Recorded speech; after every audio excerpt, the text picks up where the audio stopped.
Hey Think Fam, I'm on the steps of YOU42 here in Atlanta, Georgia, and they're doing some amazing things here. But we are going to interview one of the top celebrities out there from my era, from 2000 to 2004, Raz B of B2K. Take a look at this.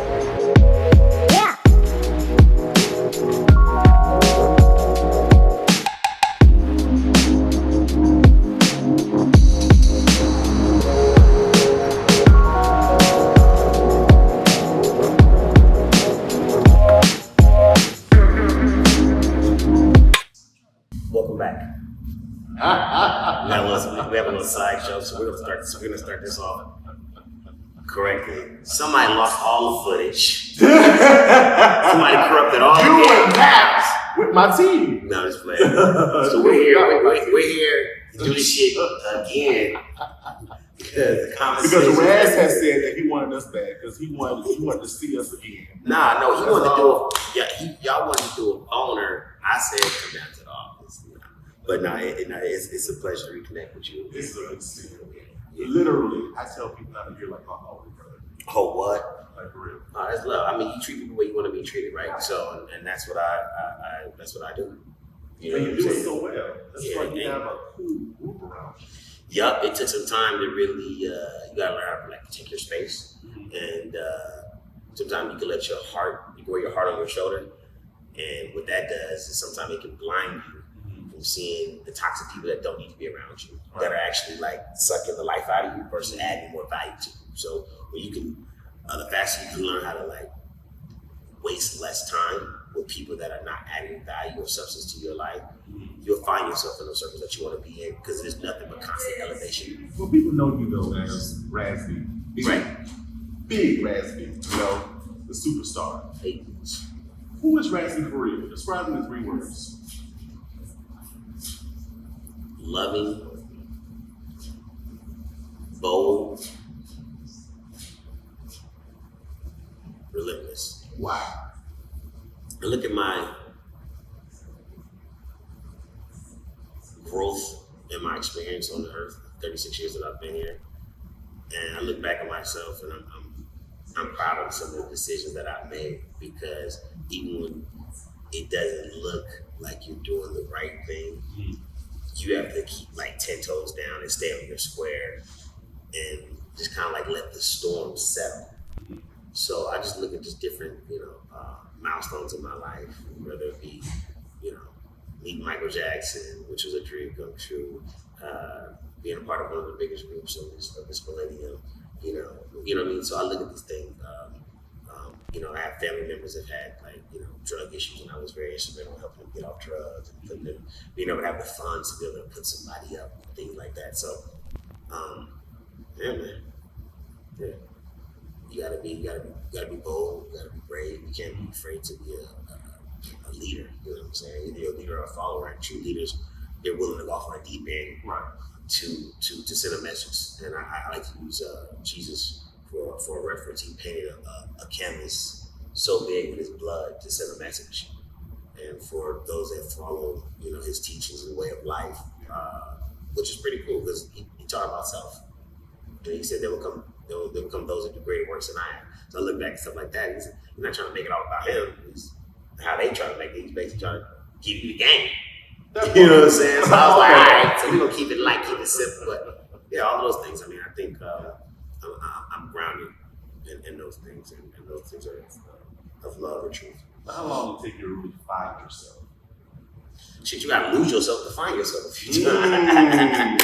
Now you preach it. You know what I'm saying? Nah, for real. You gotta being brought up in a family with real Christian structure and religious structure. I was able to find the balance between that, because as a kid, you're learning discipline, so you're not an animal, right? So,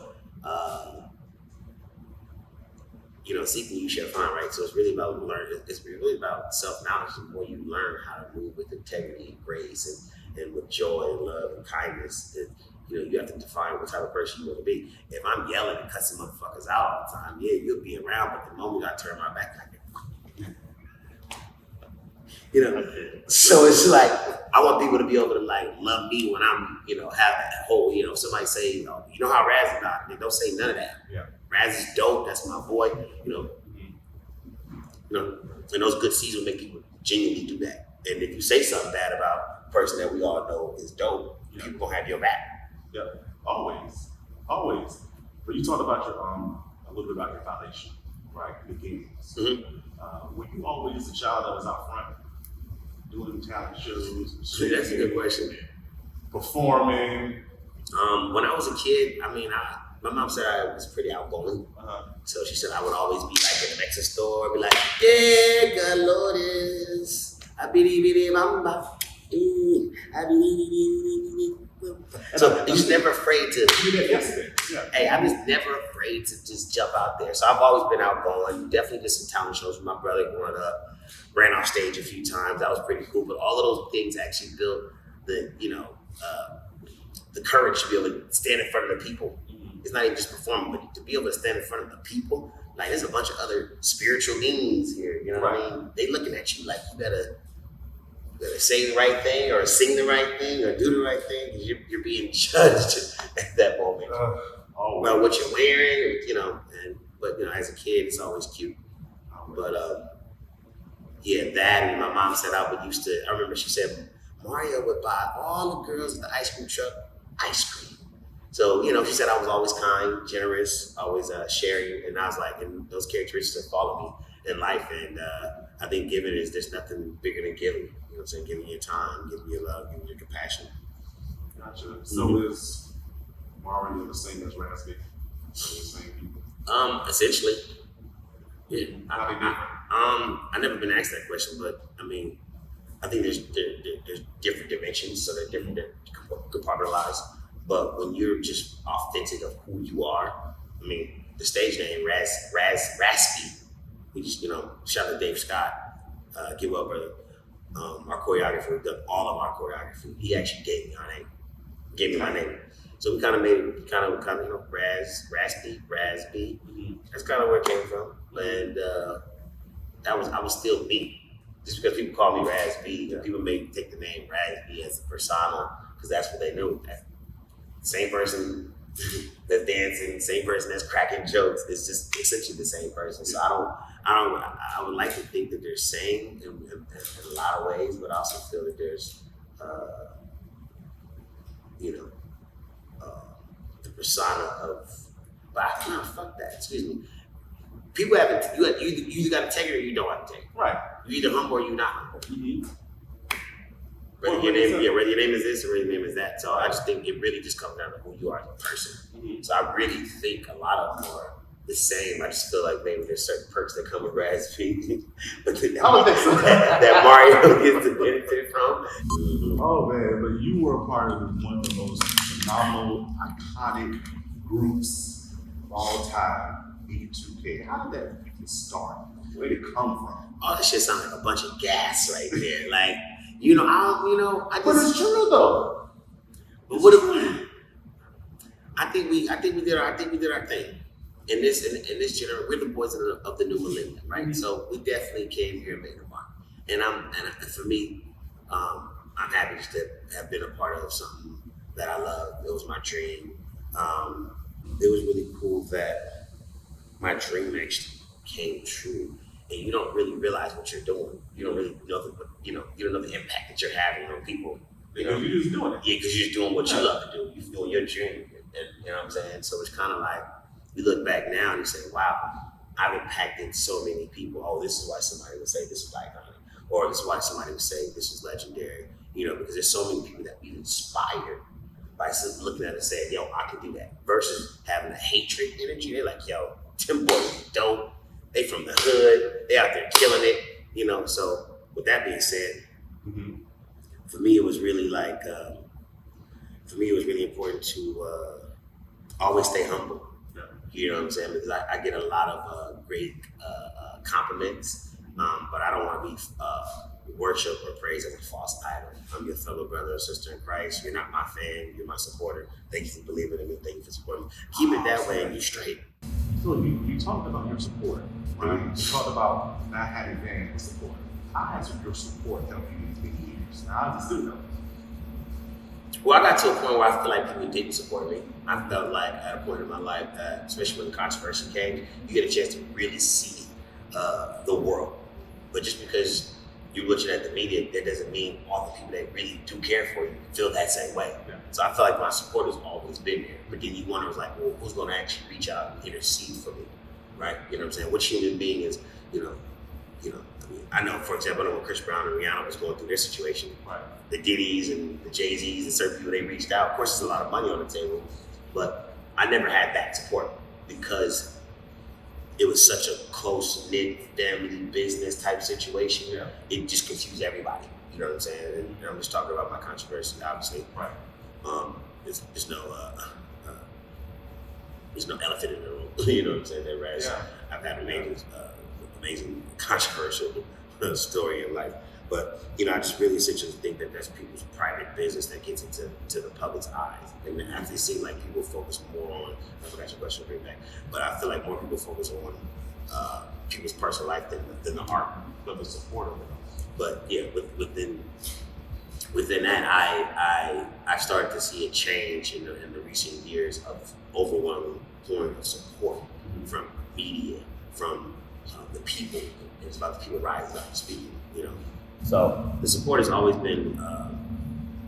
The media makes you want. The media makes you want to question the support. Mm-hmm. But when the media and the people line up, it just you feel it because the media is the one that hits you the most first. Right. Unless you're gonna actually taking the time to read all these different comments, or you know what I'm saying. Yeah. And everyone's entitled to their own opinions. You gotta remember that the world is cruel. So you just gotta what support are you talking about? You want support from a bunch of people that really don't really support you, like have support. You want people that really fuck with you, that really support you. So, I've had some real support, and I think that is the love that is humbling and grounding to keep you from going off on the deep end. Because sometimes you're so out there mentally, you know what I'm saying, just in your thoughts and emotions and stuff like that, and you start really believing some shit that ain't real. More with Raz B. Yeah.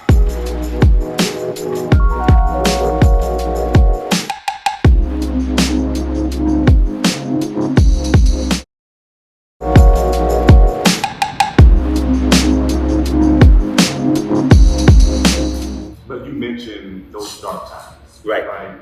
And because you have a huge name, right? It's out there. It's definitely out there. Everyone knows. How did you make it through those dark times? Just keep the faith. You gotta see the light at the end of the tunnel. Like, this shit's gonna turn around, and when it turn around and look at the last laugh. And I've always operated a place of love, forgiveness, because I want to be forgiven. But as a young child, we've all dealt with family, friends, people that's close to us that hurt us. Yeah. You know what I'm saying? And typically it'd be the ones that are the closest to you that hurt you the most. Oh yeah. So it's a learning process. But I'm not here to condemn anybody. I don't make any judgment in law. I just look at life and I'm trying to understand the overall picture. Why were these cards dealt? Oh, okay, here's statistics behind this, that's this. And when you look at the scheme of things, we were born into sin. So it's that simple. So it's one's own personal fight with their own personal demons. Mm-hmm. And most people like to project what they feel, what they think on another person. So I'm just talking about energy, not even directly to my situation, because there's nothing new under the sun. And what I mean by that, all of these spirits, all of these demons, all these energies have been seen here before. Yeah. You've seen a spirit of jealousy. You've seen a spirit of intimidation. You've seen a spirit of molestation. You've seen a spirit of jealousy. You've seen so on and so forth. Excuse me, I'm repeating myself. On and on. So yeah, so for all my people at home, I'm pretty sure you can understand, where I'm going with this. But all love and all forgiveness, in all actuality, and that's love covers a multitude of sin. Mm-hmm. So having that knowledge, you'll be able to supersede everything. They do it with love. Most people want to do things with violence and hate, but sometimes you gotta get your hands dirty. Sometimes you gotta stand up for yourself. I'm a 36-year-old man, and nobody shut down my interviews. I'm gonna say whatever the fuck I want to say when I feel like it, right? Yeah. But in this corporate America, you need to do things in decency and order, and also show people that you are mature and have integrity, especially as an adult. So you walk the thing as a kid. Well, exactly. Because when you walk the things as a kid, your back is against the wall. You're emotional. You've never felt these emotions before, so you don't know how to react. Right. But like I said earlier, you can't wear your heart on your sleeve. Same thing in business. You know what I'm saying? So it is what it is, and that's the part of growing up. Yeah. The mature and people like that. You know what I'm saying? Because trust is everything. You want people to be able to trust you. I want you to be able to trust me. If I say we're gonna be here at 12 o'clock, that's trust. You gave me trust, right? We don't have any. I mean, you get rough like that. Yeah. I got you. So with what you've been through, do you relate?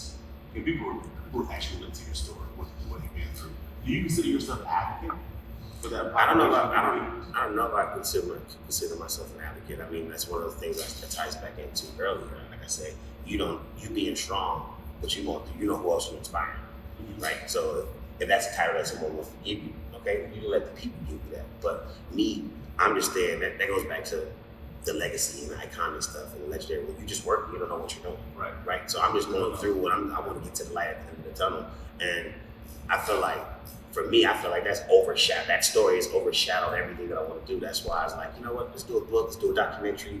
Let's talk about this in a very mature, integral light, not in a criminal matter. Let's talk about it for real. Right. But to discredit someone, that's what makes people pissed off. Now you're saying I'm lying. So now I'm really going to go out of my way and I'm going to show you I'm not lying. Right, because it's happened to me. So it's my truth. So what does that have to do with me? And if you can't accept that, then that is what you do. You mentioned documentary. How's that going? It's going phenomenal. Shout out to YOU42 because YOU42 actually came in as a producer. So they're helping me speed the process up. There you go.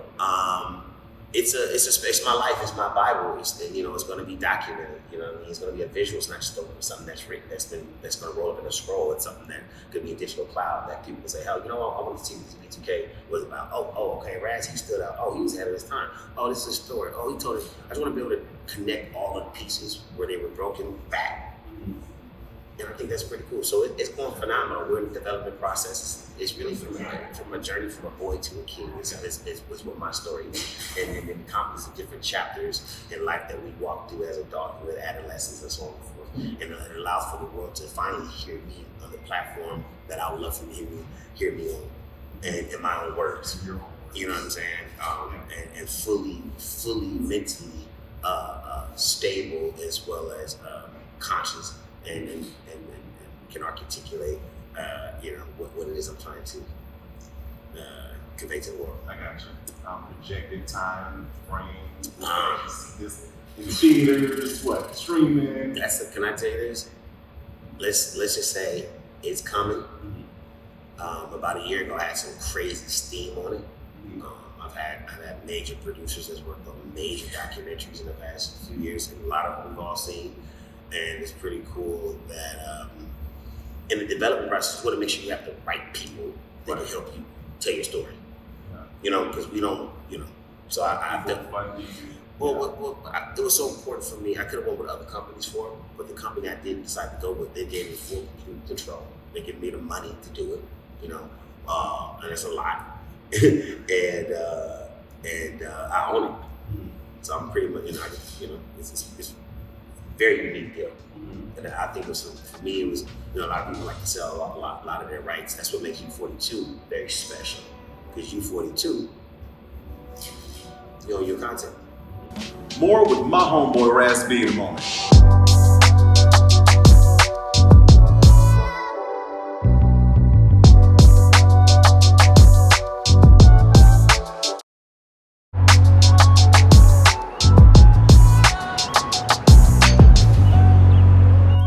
I'm going to talk about my departure from the Millennium Tour. I'm going to talk about what it was like building, what was like my journey back to B2K.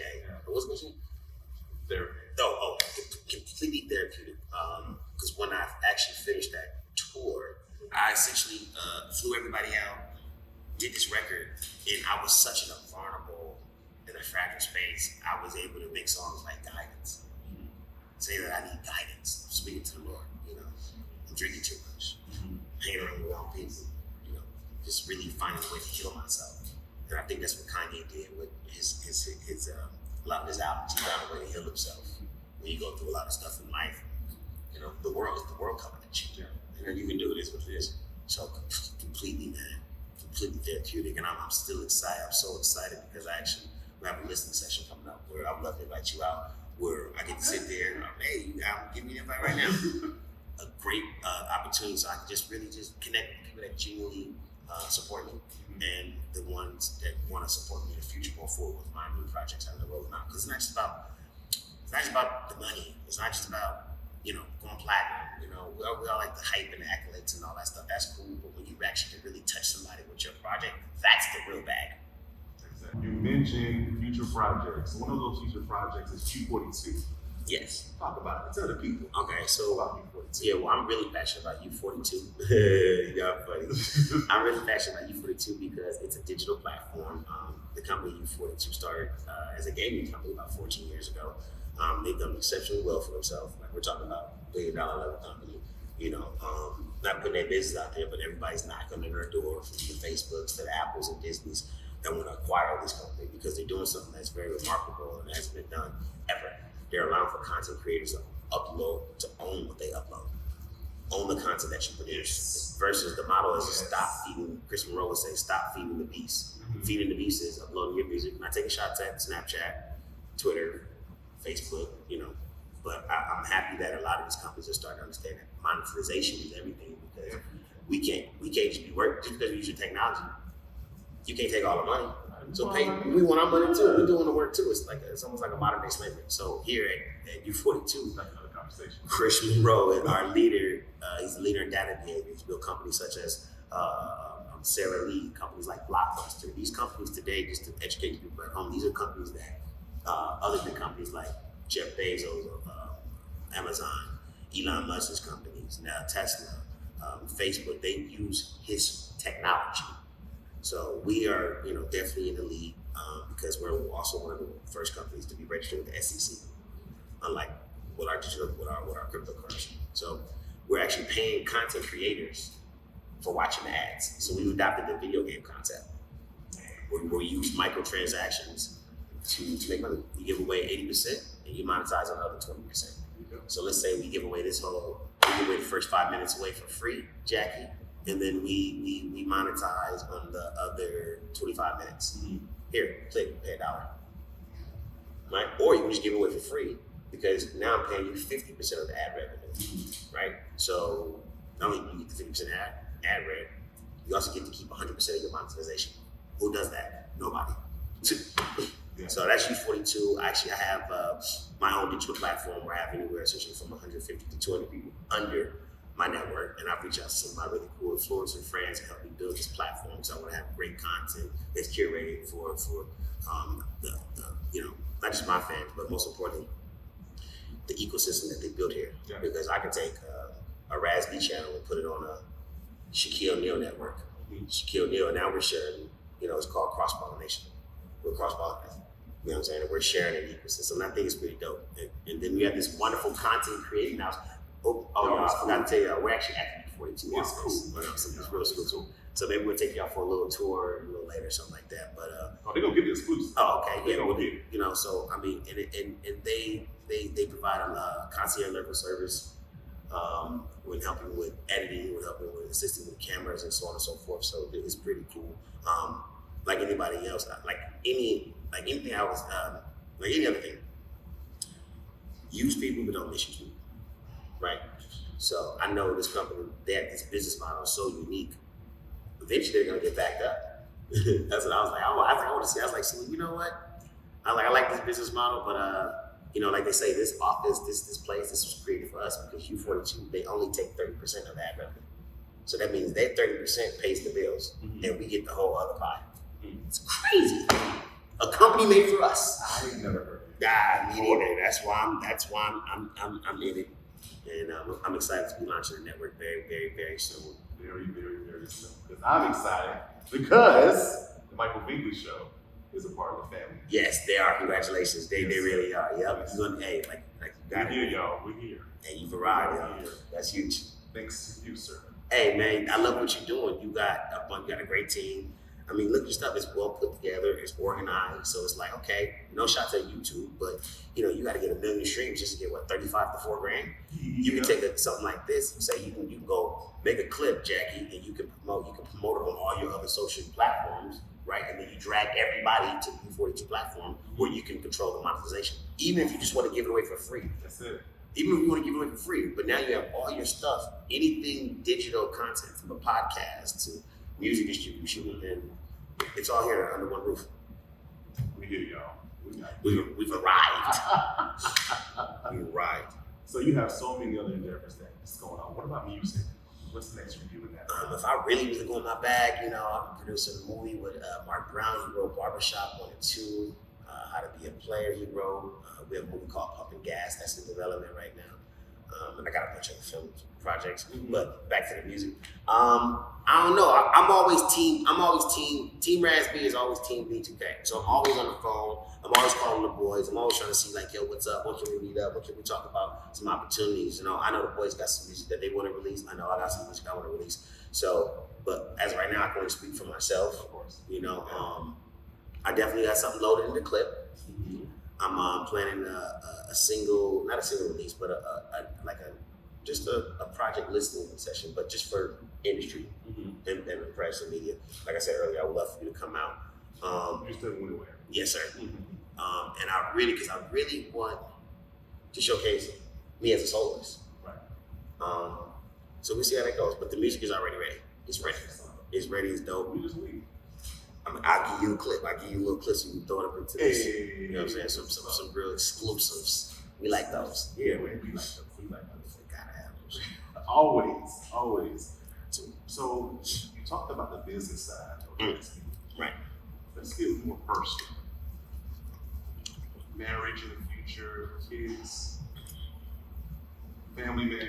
I'm open for everything. I mean, I definitely am. I want to embrace the evolution of life. You know what I'm saying? I believe, I was telling a friend of mine, one day you'll be a granddad.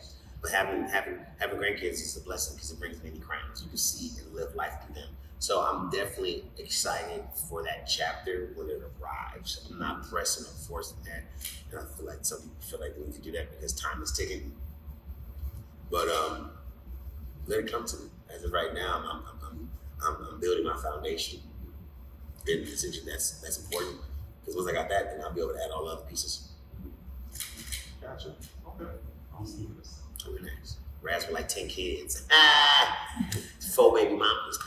Yeah, but no, real talk, man. That's just what's going on, man. I'm real laid back and real chill, man. Like I said, I thank you for coming out and really, come and check out the U42 office. And really, this is not really, people are like, oh, I don't really do anything for me. It's more like a conversation. So this is kind of like, of course, we may have some beats that we want to cover that may spark that conversation. But, it's really good to take the time to, let people just know where you're at today. Check in with the people, let people know that you're good, you know what I'm saying? And I most importantly, I appreciate everybody's support for supporting me throughout the years and my brand and the projects that I work on. And just everybody out there, just be inspired. Be inspired to go out there and give it yours. You know what I'm saying? Be a leader. All right, you heard it here. Raz B, my big brother. How we hold you? No, I appreciate you, man. Y'all, I just had an amazing interview with my big brother Raz B. Y'all, check us out right here on U42. I've been going places, I've been shaking hands for a chance to really make it. This life is so abrasive, so I almost gave it. All this shit I'm laying, yeah.